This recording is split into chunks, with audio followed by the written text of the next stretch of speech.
잘 벌고 잘 살자. 네, 안녕하세요. 팍스 인베스테이너 진행을 맡은 이조원 김수민입니다. 네, 이렇게 한 주의 아침이 또 밝았습니다. 여러분, 월요일인 만큼 또 욕심이 나시는 분들 계실 것 같습니다. 이렇게 굿모닝 인베 시청해주시는 분들과 함께 알찬 하루 또 시작해보면 좋겠습니다. 수민 씨, 월요일을 맞이한 만큼 또 특별한 각오가 있으실까요? 드디어 월요일이 찾아왔는데요. 아직 월요일 맞이 못하신 분들도 계실 것 같습니다. 주말의 후유증 아직 벗어나지 못하신 분들 계시다면 저희가 그래서 존재하는 거 아닐까 싶은데요. 월요일 아침 신선하게 타파해드릴 굿모닝 인베스테이너가 또 찾아왔습니다. 아직도 월요일 적응 못하신 분들 계시다면 오늘도 저희가 준비한 알찬 경제 소식들과 함께 적응해보시면 좋을 것 같은데요. 오늘은 또 어떤 알찬 소식들이 준비되어 있나요? 네, 월요일인 만큼 저희가 또 핫 이슈부터 경제 지식까지 그리고 미국 증시, 국내 증시 브리핑까지도 준비해놨습니다. 오늘 이렇게 좀 기대해보시면서 출발해보셔도 좋겠습니다. 네, 이렇게 알찬 코너들이 준비되어 있는 만큼 이 중에서 가장 중요한 코너죠. 우리 국내 증시 브리핑, 우리 주원 씨가 준비해 주셨잖아요. 네, 맞습니다. 전장에서 이 코스피, 코스닥 모두 빨간불 켜면서 상승 마감했습니다. 코스피는 고용 우려에 반등한 미국 주식 시장 영향에 아시아 주식 시장과 동반 강세 보여줬습니다. 미국 증시는 신규 실업수당 청구 건수 예상치 하회하면서 이 침체 우려 완화되며 상승 마감했는데요. 경기 우려에 큰 축을 담당했던 예상치를 상회한 실업률이 이 실업 청구 건수로 일부 만회가 되면서 지수가 상승했습니다. 코스피는 침체 우려 완화 영향과 외국인 순매도 대폭 축소하는 모습 보여줬고요. 반도체, 자동차 등의 이 대형주 위주의 반등 보여줬습니다. 외국인 현선물 동반 순매도를 지나서 장중에는 이 순매도 규모를 대폭 축소하는 모습까지도 보여줬습니다. 전일 엔비디아를 포함해서 빅테크 동반 반등하면서 삼성전자, SK하이닉스 등 반도체 업종들 상승세 보여줬습니다. 더불어 건설은 금리 인하 수혜에 우크라이나 재건 테마 영향까지 거기다가 고금리 시기 낙폭 만회를 위한 저가 매수세가 유입되면서 시장에 힘이 되어 주었습니다. 자동차에서는 현대, 기아차 수출 주력 제품 중 하나인 하이브리드 신차 구매 대기가 장기화된다는 소식에 저가 매수세 유입되었습니다. 일본 은행에서는 금리 인상 후에 142엔까지 하락했던 이 엔달러가 147까지 재돌파하는 모습이었는데요. 미국 국채 10년물도 4%로 상회하는 모습 보여줬습니다. 엔화와 금리 모두 시장에 우호적으로 안정되며 진정세가 지속되는 흐름 보여줬고요. 이에 코스피도 함께 따뜻했습니다. 다만 경제 지표에 따른 변동세 장세는 계속해서 지속될 전망으로 보여집니다. 다음 주 미국 CPI와 이 미중 동행 지표가 발표 예정되어 있는데요. 어쨌든 이 경제 지표에 따라서 이 시장이 계속해서 변동이 있는 것을 보면 이 시장 참여자들이 얼마만큼이나 경제 지표에 민감하게 반응을 하고 있는가를 좀 볼 수 있는 부분이 아닌가 싶습니다. 코스닥 또한 투자 심리 회복하면서 금리 인하 기대감에 낙폭 빠르게 회복하며 상승 마감했습니다. 더불어 낙폭과대 인식 급락 이후에 코스피 대비 코스닥은 이 아웃퍼폼 지속하는 모습이었는데요. 기관과 외국인 순매수 유입에 대형주 중심의 강세 보여줬습니다. 반도체, 전선, 화장품 등 이 낙폭이 컸던 업종들 위주로 강세가 보여졌고요. 변동성 장세에 잘 버틴 우리 제약, 바이오가 양호한 주가 흐름도 보여줬습니다. 끝으로 원달러 환율은 미국 침체 우려 완화로 위험자산 선호도 회복되면서 약간은 소폭 하락하는 모습 보여줬습니다. 여기까지 국내 증시 간단하게 알아봤고요. 간밤에 미국 증시 또 브리핑 해주셔야죠. 네, 간밤 미국 증시 브리핑도 준비해봤습니다. 롤러코스터 장세를 보였던 이 뉴욕 증시가 이제 조금씩 안정되어가는 모습을 보여주고 있는데요. 먼저 3대 지수부터 보시면 다우존스 지수는 51.05포인트 오른 39,497.54의 거래를 마쳤습니다. 기술주 위주의 나스닥 종합지수는 전장보다 85.28포인트 상승하면서 16,745.30에 마감했고요. S&P 500 지수 역시 전거래일보다 24.85포인트 오른 5,344.16에 마감했습니다. 뉴욕 증시가 이틀째 강세를 보이면서 주간에 있었던 손실을 대부분 만회했습니다. 주요 지수는 지난주를 급락으로 시작했지만 침체 우려가 강해지지 않으면서 상승 각도까지도 완만해졌는데요. 투자자들은 지난주 기록했던 손실을 거의 만회한 모습입니다. 이번 주에 미국 뉴욕 증시도 미국의 주요 물가 및 경제 지표에 따라서 등락을 보일 것으로 전망되는데요. 현지 시간 14일에 발표되는 미국의 7월 소비자 물가지수 CPI와 하루 앞선 13일에 발표되는 생산자 물가지수 PPI의 발표에 초미의 관심이 쏠리고 있습니다. 이 두 지표가 미국 연준이 경기 둔화를 막기 위해서 단행될 예정이죠. 이 오는 9월의 기준금리 인하폭을 결정하는 최대 변수로 기능할 예정인데요. 이 투자자들은 이번 주에 예정된 연준 인사들의 발언을 통해서도 금리 인하폭에 대한 메시지가 전달될 것으로 보고서 이 촉각을 계속해서 곤두세우고 있는 상황입니다. 이번 주에는 제조와 소비업 그리고 경제에 대한 지표들도 발표가 되는데요. 특히 미국 경제의 3분의 2를 차지하고 있다는 소매 판매 지표, 이 지표까지 비롯해서 산업 생산과 제조업 지표들이 발표가 됩니다. 이 미국의 노동시장이 견조한가 여기에 관심이 쏠리고 있는 가운데 이 주간 실업수당 보호자 청구자 수까지도 발표가 되는데요. 현재 월가에서는 헤드라인과 근원 CPI 모두 0.2% 증가할 것으로 보고 있습니다. 이번 지표가 예상보다 부진하게 나온다면 이는 경기 부진의 영향이다 이런 진단으로 이어지기 때문에 시장 변동성이 더 커질 수 있다는 분석이 나오고 있습니다. 이 소매 판매 지수의 경우 0.4%의 상승을 예측하고 있는데요. 그 밖에도 이번 주에는 현지 시간 화요일과 목요일에 나오는 홈디포와 월마트와 같은 소매업체들의 실적을 통해서도 이 미국의 소매력에 대해 예측을 해볼 수가 있겠습니다. 이 미국의 소비가 부진하다는 신호가 나오면 이 잦아들었던 경기 침체 우려가 다시금 고개를 들 수 있는 만큼 계속해서 나오는 지표들까지 지켜보셔야겠습니다.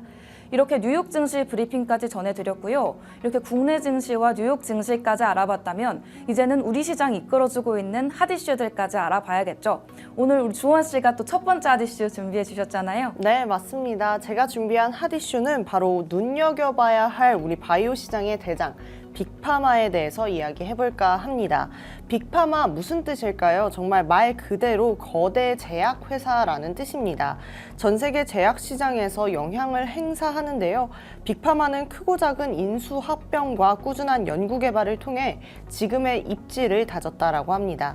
연간 1조 원이 넘는 매출을 올리는 블록버스터 의약품도 이들 빅파마가 개발을 했다라고 합니다. 반면에 매출 1조 원 돌파의 의미를 두고 있는 우리 국내 제약 바이오 업계에서 현실을 좀 보자면 빅파마는 어떻게 보면 좀 허황된 꿈으로 보일 수도 있겠습니다. 그러나 바이오 의약품 같이 제조 공정이 복잡한 약물들이 등장을 하고 이 대형 기업이 모든 분야에 대한 노하우를 보유하기 어려워지는 등 산업지형 변화에 바람이 좀 불면 또 다른 전환기를 맞고 있다라고 말씀드릴 수 있겠는데요. 특히 코로나19라는 사상 유례 없던 팬데믹은 K바이오의 강점을 부각시키는 데 계기로 작용하기도 했습니다. 한국제약바이오 협회에서 공개한 2019 제약산업 데이터북에 따르면 세계 제약 시장 규모는 최근 5년간 5.2%의 성장률을 보여주고 있다라고 합니다. 국내 제약바이오 3사를 한번 비교해 보도록 하겠습니다. 빅파마를 향한 K바이오의 무모한 도전은 코로나19 사태로 어우러지면서 새로운 전환점을 맞이했다라고 할 수 있겠는데요. 최근 셀트리온 그룹은 계열 3사와 합병을 공식화하면서 빅파마를 향한 첫 발을 내디뎠다라고 했습니다. 실제로 셀트리온 삼형제가 합병에 성공할 경우 연구개발부터 유통만까지 모두 갖춘 시가총액 52조 원 규모의 기업으로 탈바꿈할 수 있게 됩니다. 이를 통해서 자본력과 규모를 앞세운 우리 빅파마와 대응할 수 있는 경쟁력을 확보할 수 있게 된다라고 말씀드릴 수 있겠습니다. 아우러 셀트리온은 바이오시밀러 중심의 매출 구조에서 벗어나서 이 바이오 베터와 신약 개발로 사업 다각화를 계획하고 있는데요.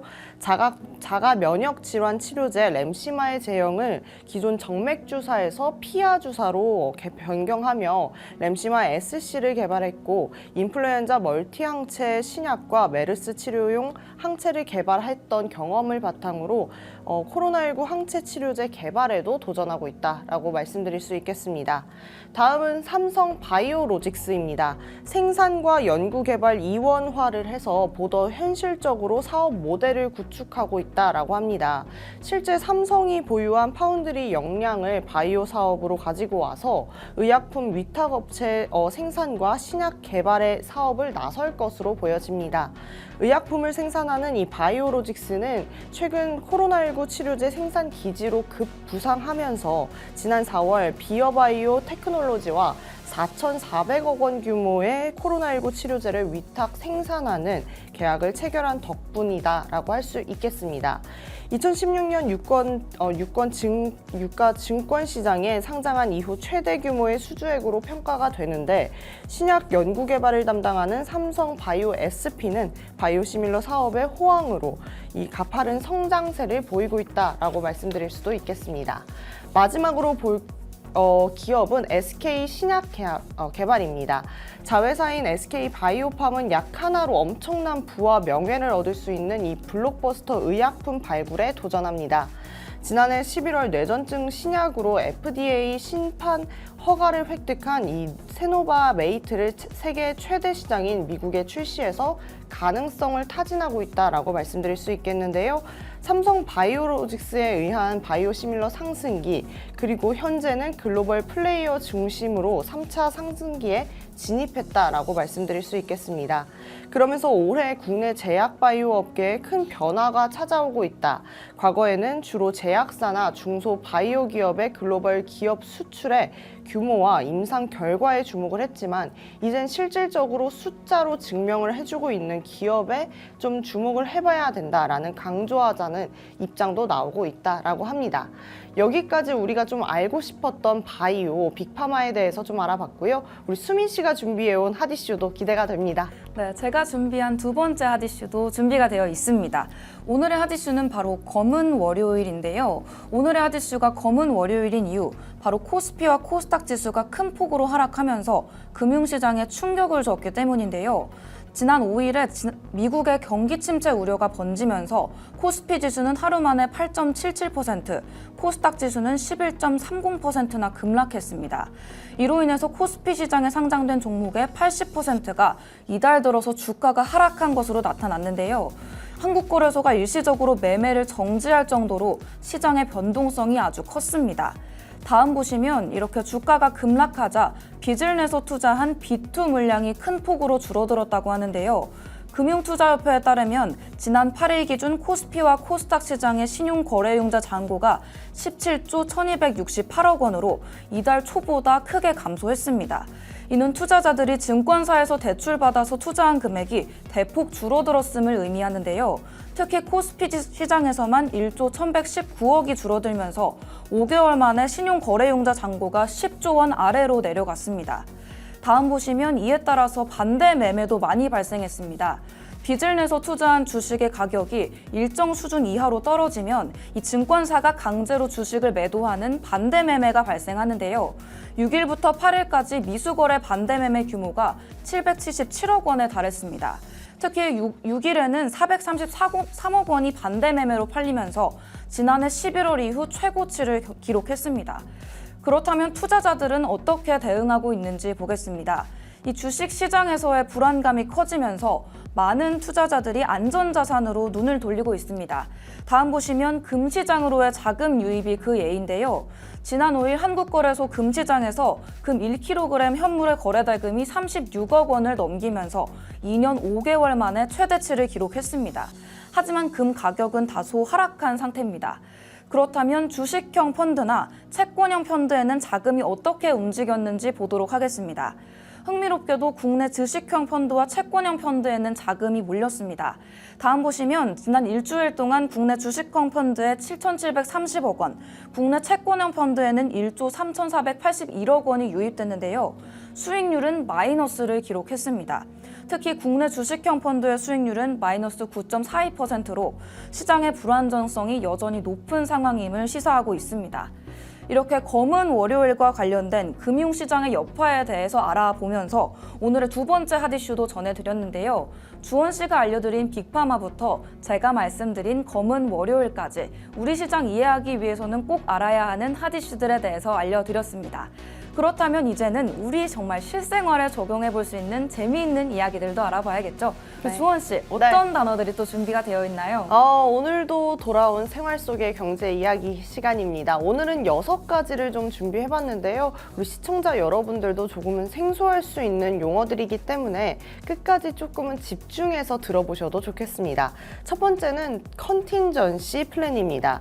컨틴전시 플랜은 예기치 않은 상황을 대비하기 위해서 준비를 하는 비상 계획을 말합니다.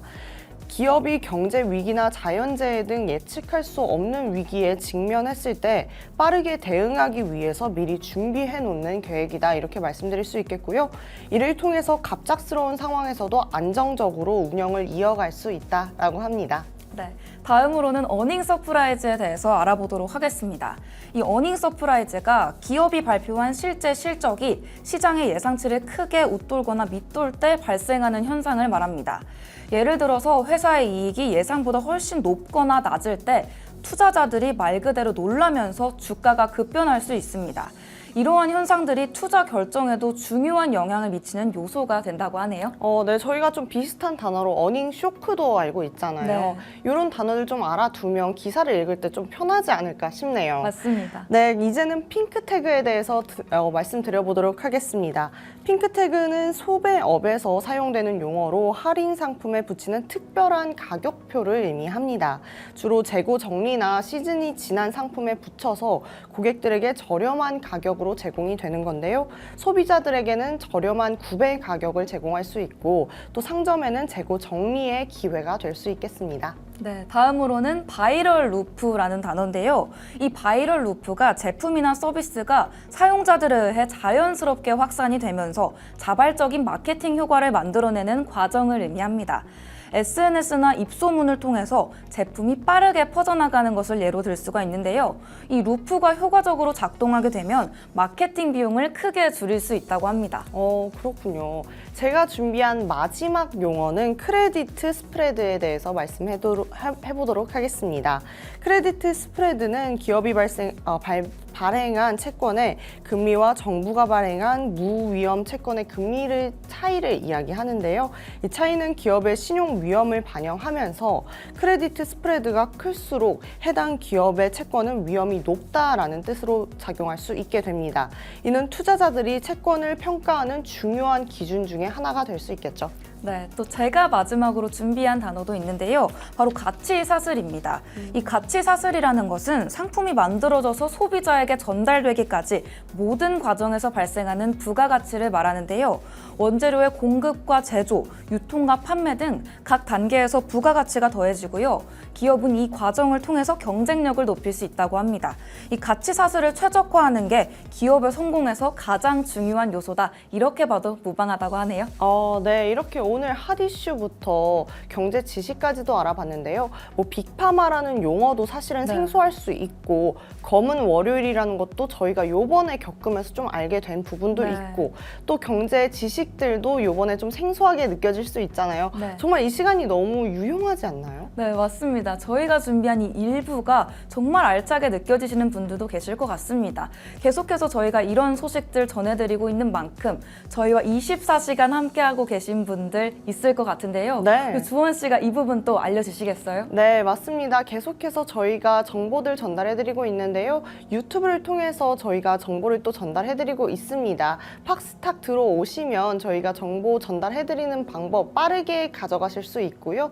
그 다음에 팍스 정보통이라고 저희가 또 네. 만들었잖아요. 이 네. 부분은 또 우리가 밴드로 운영을 하고 있잖아요. 네. 이 부분 들어오셔서 팍스 통신망을 통해서 좀 들어보셔도 좋을 것 같다라는 생각이 생각이 듭니다. 네. 저희 방송 이렇게 하니까 꼭 마무리하는 것 같은데 그런 건 아니죠, 수민 씨? 네, 그럼요.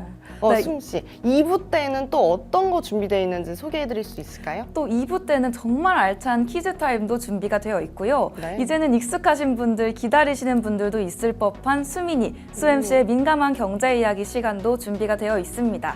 1부에서 알려드렸던 소식들, 자세하고 재밌게 알아볼 수 있는 코너들이 준비가 되어 있으니까요. 이 1부에서 즐겁게 보셨던 분들이라면 2부 역시 놓치지 말고 시청해 주셔야겠습니다. 네, 좋습니다. 그럼 저희는 바로 2부로 돌아올 거고요. 그때까지 채널 고정!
네, 이렇게 또 주사인 볼트 타임이 돌아왔습니다. 오늘은 또 어떤 특별한 이야기와 퀴즈가 준비되어 있는지 함께 기대해보면서 출발해보면 좋겠습니다. 오늘은 좀 세계 시장, 주식 시장에 대해서 말씀드리려고 하는데요. 너무나 폭락을 계속하고 있었던 우리 주식 시장이었죠. 그런데 미국은 잘 올라갔으니까 이게 빠지는 게 이해가 가는데 도대체 거품 한 번 없었던 한국은 같이 왜 빠지는 건지 요거에 대해서 생각도 해보고 또 지금 이게 전개가 어떻게 되고 있는지 또 전망은 어떨지까지 한번 보도록 하겠습니다. 거기에 지금 중요한 특별히 엔캐리 트레이드와 미국 실업률 관련해서 금리가 떨어지면 정말 더 시장이 살지 아니면 금리가 떨어졌다 하더라도 시장이 더 한 번 더 하락할지를 한번 보도록 하겠습니다. 일단 저번 주 우리 주식 시장 정말 최대 역대로 하락을 기록했습니다. 최악의 날이었다라는 말이 정말 과언이 아니었는데요. 우리 시청자 여러분들도 마음과 머리가 모두 아픈 하루가 아니었을까 싶습니다. 우리 한국 시장 역대 최대 폭으로 이 하락폭을 키웠습니다. 그런데 일본이나 대만도 마찬가지였습니다. 일일 최대 하락폭을 기록했는데요. 8월 5일 우리 외국인이 하루 만에 1조 5천억 원을 매도세를 했습니다. 이렇게 엄청나게 팔아치워 버리니까 우리나라 주식시장이 붕괴했다라고 말씀드릴 수도 있겠습니다. 그럼 지금 이렇게 붕괴하는 이유를 좀 알아봐야겠습니다. 첫 번째는 우리 엔캐리 트레이드가 있겠습니다. 저번 방송에서 말씀드렸었는데요. 직전 방송에서 말씀드렸던 것처럼 엔캐리 트레이드에 대해서 무엇인지 좀 아실 것 같고 조금 더 자세히 이야기해보자면 우리가 계속해서 일본이 사실상 마이너스 금리였는데 그렇기 때문에 일본에서 돈을 빌려서 다른 나라 금리가 더 높거나 어느 정도 뭐 안전하기도 하면서 어느 정도 수익률을 기대할 수 있는 나라에 투자를 하는 방식을 선택을 많이 했습니다. 그러니까 일본에서 돈을 공짜로 빌려와서 외국에 투자를 했다라는 건데요. 이 금액이 얼마나 크냐면요. 한화로 2경 6,700조라고 합니다. 쉽게 말해서 코스피 전체의 10배가 넘는 규모인 것인데요. 특히 이 금액이 2022년 급증했다라고 합니다. 이는 2022년 미국이 금리 인상을 주도했기 때문인데요. 하지만 이제 정말 중요한 사건이 일어납니다.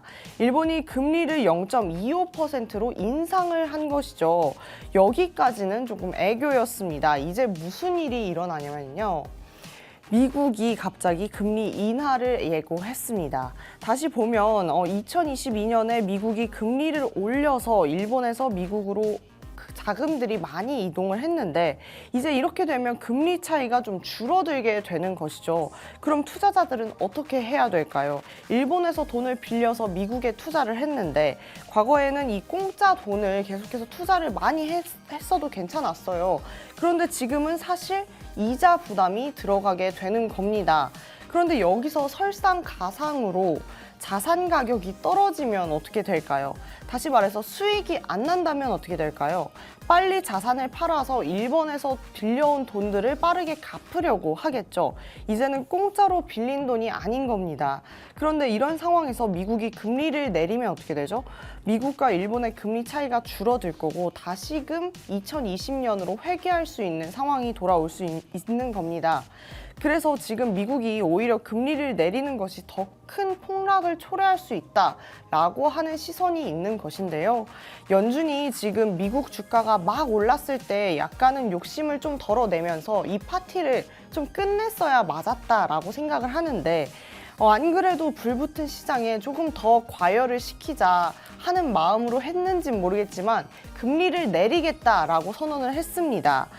그렇게 얘기하면서 약간은 좀 꼬여버린 상황이 된 건데요. 좀 일자리를 그럼 함께 보도록 하겠습니다. 일자리가 어쨌든 이 금리에도 영향을 끼치고 일자리가 우리 경제 시장에 많은 영향을 미칠 수 있다라고 볼 수가 있겠는데요. 지금 미국 7월 일자리가 예상치보다 적게 증가를 했습니다. 경제가 안 좋으니까 이 시간제 고용이 늘었다라는 이야기까지 나오고 있는데요. 이렇게 일자리 여건이 안 좋아지고 있는 상황에서 우리가 합리적으로 생각해 봐야 될 문제가 있습니다. 바로 지금 AI 기업들이 일자리를 정말 만들어내고 있는가에 대한 생각인데요. 지금 AI 기업들이 정말 하늘 높은 줄 모르고 고공행진을 하고 있습니다. 그런데 실질적으로 수익이 나고 돈을 벌고 했다면 사람을 고용하고 사무실도 늘렸겠죠. 그런데 사실상 그게 없다라는 겁니다.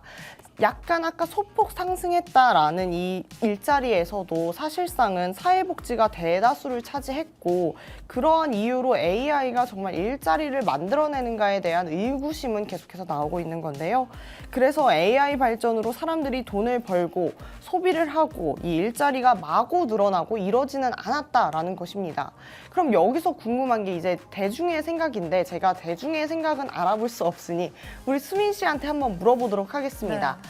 우리 수민 씨, 일자리가 사실상 AI 기업에서 많이 나오진 않았다라는 게 사실인데요. 네. 혹시 이 부분에 대해서 어떻게 생각하세요? 뭔가 AI라는 것들이 계속 상승세를 보여줬었고 사실 우리 시장 이끌어주는 주요 재료들로 기능을 했었는데 맞아요. 이렇게 실상을 열어보니 일자리는 없었다라는 게 좀 네. 다소 충격적인 부분이 아닌가 싶습니다. 그런데 우리 투자자들은 계속해서 이 빅테크주들, AI주들에게 투자를 하려고 노력하잖아요. 네. 정말 이 AI주들이 정말 막 커진다라고 하면 그래도 우리 경제가 살아날까요? 이게 정말 일자리는 없지만 거품처럼 계속 커질 수는 있겠다 이런 생각도 드는데요. 네. 또 일각에서는 이게 거품이다, AI 버블이다 이런 말도 우려가 계속 나오고 있기 때문에 네. 투자하시는 분들도 이 부분 계속 지켜보시면서 판단을 해보셔야 될 것 같습니다. 저는 궁금한 게 이 AI에 대해서 실질적으로 어떠한 수익성이 났다라는 네. 것은 사실상 잘 못 봤거든요. 바이오나 헬스케어 같은 경우에는 네. 이 매출이 명확하게 나오잖아요. 그런데 AI가 그런 경우를 혹시 보셨나요? 잘 못 본 것 같은 게 네. 또 사실 지금 상승세가 있었다 이렇게 헤드라인 달고 나오는 것들이 이 AI의 기대감이지 사실 실제로 있었던 것은 없었다 이런 의견도 본 것 같아서요. 네, 맞습니다. 이 시청자분들도 이 부분 많이 공감하실 것 같습니다. 지금까지 뭐 AI가 뭐 잘 갈 거예요. AI가 이만큼 성장했어요. 주가가 AI에서 이만큼 올랐어요. 라고는 하지만 정말 매출과 실적의 부분에서 우리 AI들이 이만큼 실적을 내주었는가? 요거는 조금 다시 한번 명확하게 생각해 봐야 될 것 같습니다. 그럼 이게 사실이라는 상황을 전제하에 금리를 낮춰서 이 빅테크 기업이 엄청나게 투자를 받으면 오히려 더 빠르게 일자리가 줄어들 수도 있겠죠. 그럼 실업률이 늘어나고 소비도 줄어들면 결국에는 이 경제가 더 죽는다라는 것입니다. 이런 측면에서 보면 금리 인하를 하는 것이 정말 모든 부분에 만병통치약이 될 수 있는 건 아니다라고 말씀드릴 수 있겠습니다. 그럼에도 불구하고 우리 금리 인하에 대한 이야기가 여기저기에서 나오고 있습니다. 최근 발생한 금리 인하는 결국 경기 침체를 예상하면서 내놓은 방안인데요. 지금도 마찬가지입니다. 실업률도 상승했겠다. 고용도 사정이 안 좋아요. 그렇기 때문에 단편적으로 금리가 내려간다라고 해서 이제 경기가 살고 부동산이 폭등을 하겠다라는 것은 섣부른 판단이 될 수도 있겠습니다. 오히려 어떤 부분은 경기 침체가 남아있다라고도 말씀드릴 수 있을 것 같아요. 그리고 금리가 내려간다라고 했을 때 안 좋은 일이 또 있을 수 있겠습니다. 과거에도 이런 예가 있었는데요. 보시면 2008년도에도 금리가 단계적으로 내려갔는데 은행 간의 거래 금리는 폭등을 했습니다. 왜냐하면 이 당시의 시장 상황이 정말 불안정했고 거기에다가 뭐 누가 망해도 이상할 게 없는 상황이었는데요. 그런 상황에 내가 은행이라면 누군가에게 돈을 빌려주고 싶을까요? 저라면 돈을 빌려주고 싶지 않을 것 같습니다. 그런 심리가 작용한 것이다 라고 볼 수 있겠는데요. 이 당시에 미국 정부가 직접 나서서 이것들을 약간 매입을 하며 상황을 수습합니다. 그럼 이런 질문을 할 수 있겠습니다. 아니 이번에도 그러면 그렇게 하면 되지 않을까요? 미국 정부가 직접 나서서 이것들을 매입하며 이 상황을 수습하면 되지 않을까요? 라고 말씀하시는 분들 계실 텐데요. 지금은 좀 아쉽게도 상황이 좀 다릅니다. 직전에 보여드렸던 것도 그런데요. 지금 미국이 GDP 대비해서 실업률이 현저히 강력합니다. 거기에다 이거는 이제 미국 정부의 부채인데요. 미국 정부 부채 또한 2008년과는 비교할 수도 없게 굉장히 높습니다. 그러니까 이번에는 미국 정부가 직접 나설 수 있는 여유는 없다라는 것이겠죠. 게다가 또 하나의 악재가 존재합니다. 중동 전쟁인데요. 중동 전쟁을 일어나면은 도대체 무슨 일이 일어나죠, 우리 수미 씨? 중동 전쟁이 일어나면 네. 기름값도 오르고 안 맞습니다. 좋은 일이 너무 많이 발생하죠. 맞아요. 거기다가 우리 미국도 계속해서 시간과 돈을 쓸 수밖에 없게 되고 네. 수민 씨가 이야기해준 것처럼 가장 중요한 건 유가가 올라간다라는 점인데요. 이 유가의 폭등은 이 미국도 피해갈 수 없는 문제가 될 수 있습니다. 따라서 이 대선을 앞두고 물가가 잡혔고 물가가 내렸다라고 한다고 해서 경기가 안정되었다라고 섣부르게 판단할 수 없다라는 겁니다. 이 시기가 지나고 미국에서 어쩌면 금리 다시 올려야겠다라고 말할 수도 있다라는 것인데요. 고금리 상황이 오히려 지금 미국이 소비를 유지할 수 있게끔 도와주는 부분도 있습니다. 왜냐하면 미국 국민들이 이자 소득, 배당 소득을 받는 것들이 굉장히 많이 늘었습니다. 2024년 1분기에만 한화로 5,080조를 벌었다라고 합니다. 그렇기 때문에 이 금리 인하가 무조건 좋은 시그널이다? 요거는 아니다라고 볼 수가 있겠습니다. 그러면 저한테 아니 지금 그러면 금리를 높게 유지하는 게 맞는 거냐라고 물어보신다면 그 말은 아니고요. 단순히 금리 인하를 한다라고 해서 이제 경기가 안정됐고 미국이 다시 막 살 거고 우리 경제도 올라갈 거고 이렇게 판단을 하면서 결국에는 부동산 폭등까지 하겠다라고 예측하는 것은 어쩌면 조금 섣부른 판단 혹은 뉴스에 현혹되는 거라고 말씀드릴 수 있겠다라고 하는 것입니다. 어쨌든 섣부른 판단은 결국엔 투자자들에게는 정말 막심한 피해로 돌아올 수 있기 때문에요. 뉴스에 현혹되지 말자. 저희가 계속해서 말씀드리는 부분이고요. 금리가 떨어졌다라고 해서 이것은 바로 부동산이 폭등할 것이다 라고 전개될 것이다 라고 예상하는 것은 조금은 섣부를 수 있겠다 라고 말씀드릴 수 있겠습니다. 자, 오늘 여기까지 좀 경제 지식과 좀 경제에 대해서 말씀드려 봤는데요.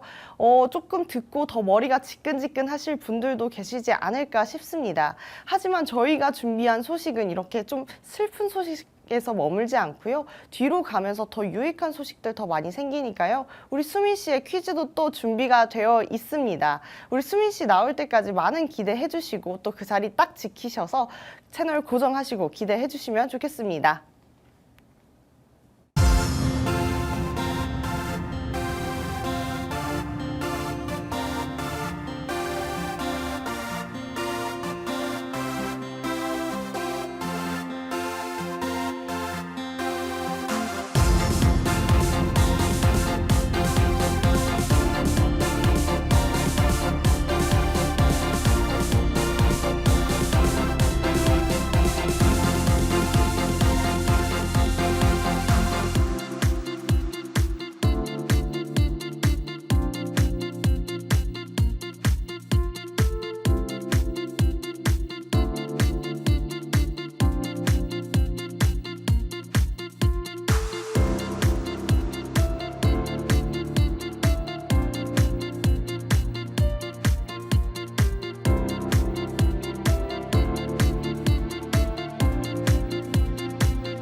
네, 여기 굿모닝 인베스테이너에서만 볼 수 있는 재미있는 경제 이야기들 전해드리고 있는 김수민입니다.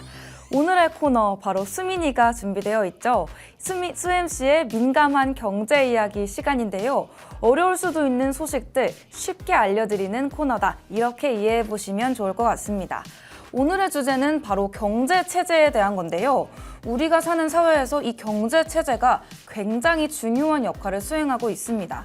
이 경제 체제라는 게 한 나라나 사회가 자원을 어떻게 배분할 건지, 또 어떤 방식으로 경제 활동들을 운영할 건지 이런 것들을 정하는 시스템을 의미하기 때문에 오늘은 그중에서도 대표적인 세 가지, 자유시장 경제와 혼합경제, 그리고 중앙집권 경제에 대해서 알아보도록 하겠습니다. 먼저 자유시장 경제에 대해서 알아볼 텐데요. 이 자유시장 경제라는 게 시장이 경제활동을 주도하는 체제입니다. 여기서 시장이라는 건 상품과 서비스가 거래되는 공간을 말하겠죠. 이 자유시장 경제에서는 정부의 개입은 최소화되고요. 개인과 기업이 이 경제활동의 주체가 됩니다.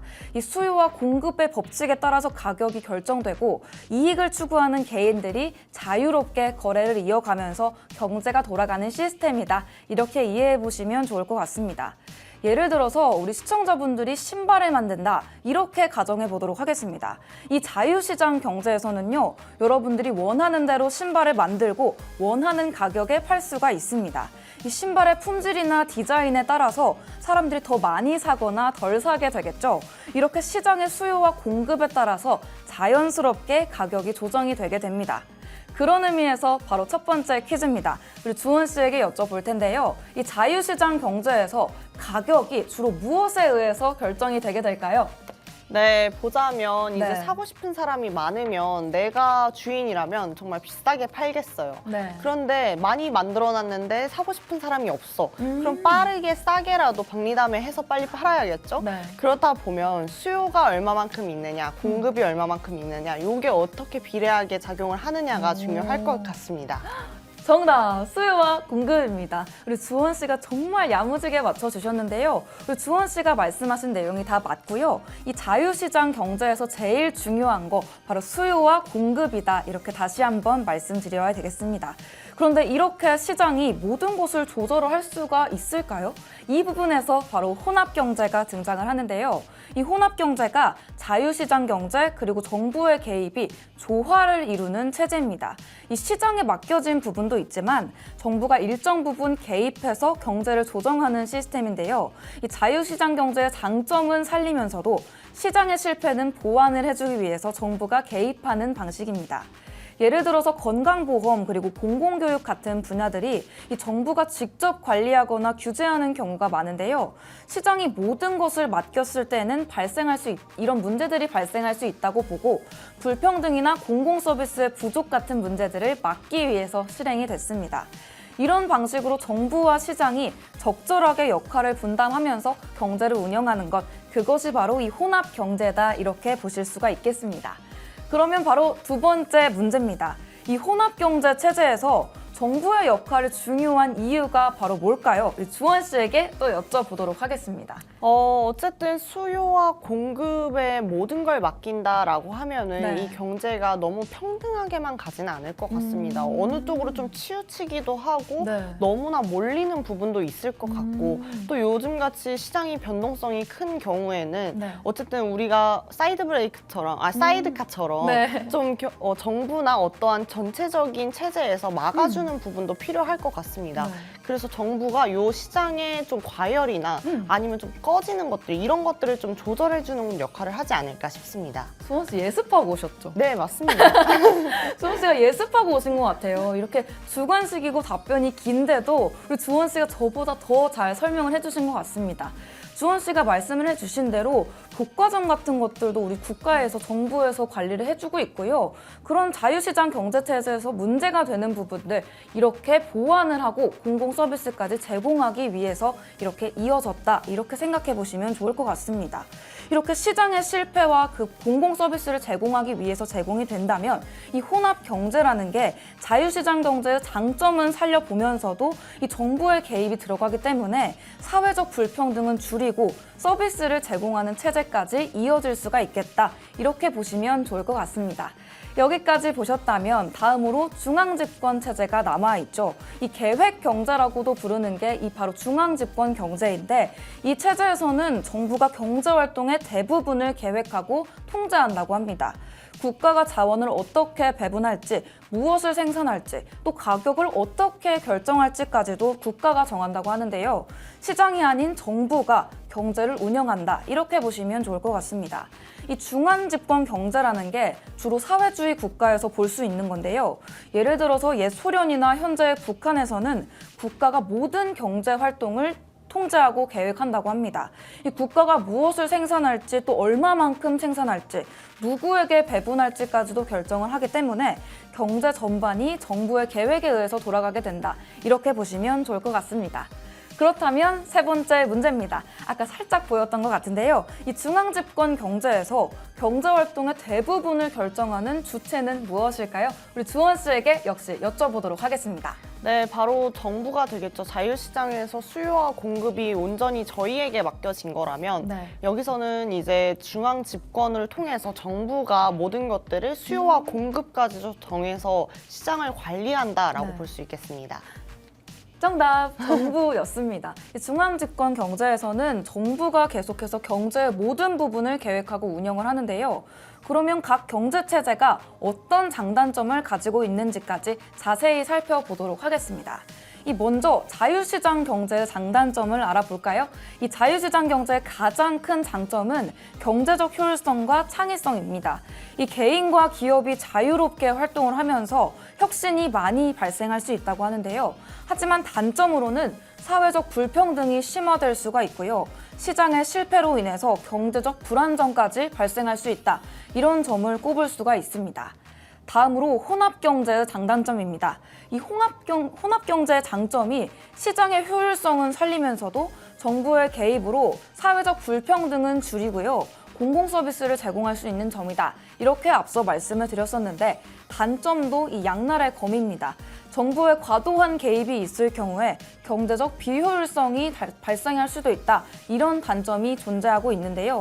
마지막으로 이 중앙집권 체제의 장단점도 알아보도록 하겠습니다.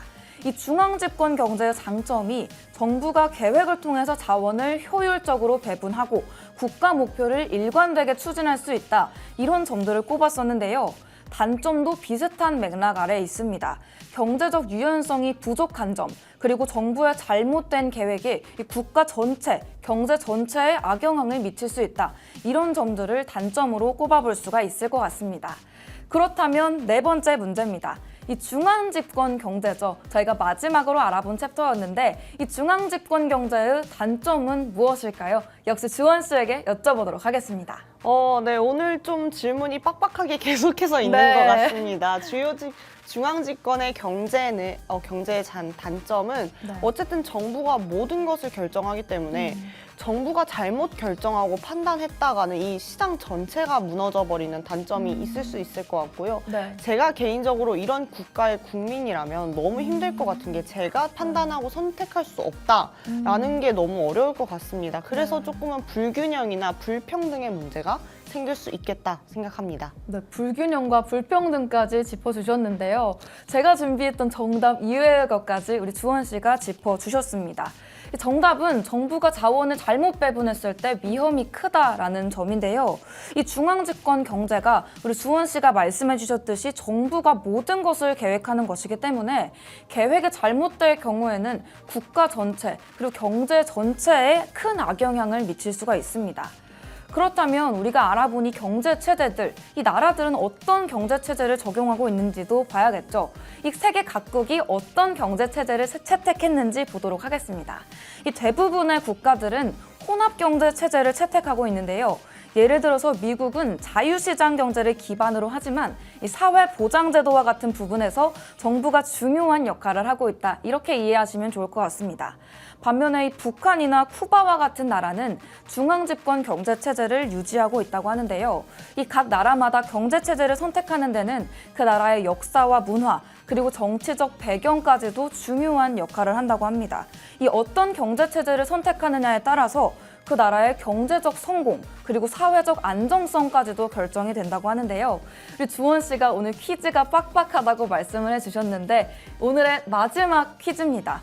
이 다섯 번째 문제인데 현재 세계 대부분의 국가가 어떤 경제체제를 채택하고 있을까요? 네. 지금 저희가 살고 있는 대한민국까지 포함을 해서 알고 네. 있는 대부분의 국가에서는 이 혼합 경제를 추진하고 있는 걸로 알고 있습니다. 네. 어쨌든 뭐 시장의 주체인 우리가 모든 것을 결정하진 않고 정부에서 개입을 함으로써 어쨌든 조절을 해주는 것들, 이런 것들을 봤을 때 혼합 경제가 아닌가 싶습니다. 정답 예. 혼합 경제가 맞았습니다. 대부분의 국가들이 자유시장과 정부의 개입이 조화를 이루는 이 혼합 경제를 채택하고 있는데요. 이제는 각 경제 체제가 실제로는 어떻게 작동을 하는지 몇 가지 사례를 통해서 알아보도록 하겠습니다. 이 첫 번째 사례로는 미국의 자유시장 경제를 알아볼 수가 있는데요. 이 미국이 전 세계에서 가장 대표적인 자유시장 경제를 운영하는 국가입니다. 이 개인과 기업의 창의성 그리고 혁신을 바탕으로 경제가 발전을 했고요. 세계 최대의 경제 대국이 되었습니다. 하지만 금융위기와 같은 시장 실패가 발생했을 때 정부의 개입이 정말 필수적이었다. 이런 것들을 보여주기도 했었죠. 또 두 번째 사례로는 스웨덴의 혼합 경제를 들 수가 있습니다. 이 스웨덴도 이 자유시장 경제를 바탕으로 하는데 강력한 복지 제도를 운영하면서 사회적 불평등을 줄이기 위한 정부의 개입이 활발한 국가다. 이렇게 보시면 좋을 것 같습니다. 이는 스웨덴이 높은 생활 수준과 경제적 안정성을 기여하는 데 영향을 주고 있다고 합니다. 이 스웨덴이 사실 복지 수준이 정말 높은 국가로 우리가 많이 알고 있는데 이런 부분들이 경제 체제에서 비롯된 것이다. 이런 부분들을 알 수 있는 부분이 아닐까 싶습니다.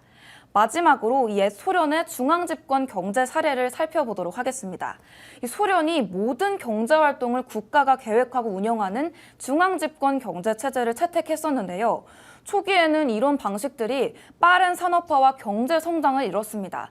아무래도 국가가 목표를 설정을 하고 또 모두가 여기에 따라가게 되니까 빠른 목표 달성은 가능했던 건데요.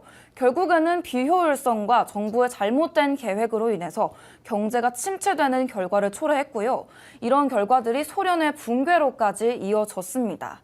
이런 경제 체제들이 이 나라의 안위를 결정을 하기도 하고 복지 제도에까지도 영향을 미친다는 부분들 오늘의 수민이 시간에서 알아봤는데요. 오늘 퀴즈도 많고 정말 숨가쁘게 달려와 봤습니다. 이렇게 우리가 사는 사회의 경제 체제에 대해서 오늘 이 시간 알아봤는데요. 우리가 사는 사회를 제대로 이해해야 이 사회 속에서 더 효율적으로 살아갈 수 있는 만큼 오늘의 수민이도 끝까지 들어주셨다면 도움이 되지 않았을까 싶습니다. 오늘 이렇게 경제 체제에 대해서 알아봤는데 우리 주원 씨는 또 어떻게 보셨어요? 네. 제가 막간을 이용해서 약간 자랑을 해보자면 제가 네. 스웨덴을 한 또 4-5번 갔다 왔어요. 오, 근데 네. 좀 길게 갔다 오면서 그곳을 좀 많이 구경을 했는데 네. 정말 복지 체제가 너무 좋더라고요. 청년들이 그만큼이나 좀 자유롭고 네. 그래서 생각을 한 게 참 국가는 시장의 어떤 수요와 공급을 국민에게 맡기되 이렇게 네. 지원만 해주는 게 최고지 않나 이런 네. 생각을 해보면서 우리 한국도 어서 네. 그렇게 변했으면 좋겠다라는 생각이 들더라고요. 네, 맞습니다. 우리 주원 씨가 이렇게 피부로 느낀 경제 체제의 변화 그리고 영향까지 이렇게 말씀을 드려봤는데요. 이렇게 우리가 사는 사회 이해해야 계속해서 나아갈 수 있다는 부분들 우리 시청자분들도 이해해 보시면 좋을 것 같습니다. 우리 굿모닝 인베스트에는 여기서 인사드리지만 경제 공부는 끝나지 않는 거 다들 아시죠? 저희는 다음 이 시간에도 똑같이 인사드리도록 하겠습니다. 본 방송에서 제공해드리는 정보는 가치 판단에 대한 조언일 뿐 해당 종목의 상승과 하락을 보장하지 않는다는 점 유의해 주시면 좋을 것 같습니다. 지금까지 시청해주신 여러분 고맙습니다.